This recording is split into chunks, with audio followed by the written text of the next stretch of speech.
চলেন আজকে একটা মুভির রিভিউ দেওয়া যাক। আমি আমার লাইফে বাংলা মুভি অনেক দেখছি। পার্সোনালি আমি উত্তম কুমারের একটা বড় ফ্যান। উত্তম কুমারের সব মুভি আমার দেখা।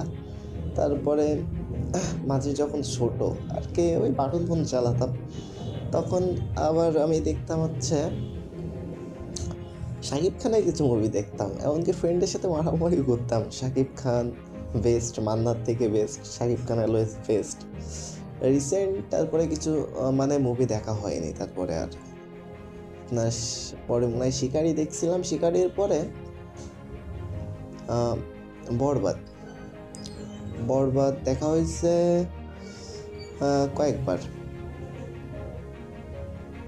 এখানে একটা কথা বলি, সাউথের মুভি যেহেতু বেশি দেখা হয়, সেক্ষেত্রে কেন জানি বরবাদের সব কিছুই অমায়িক ছিল।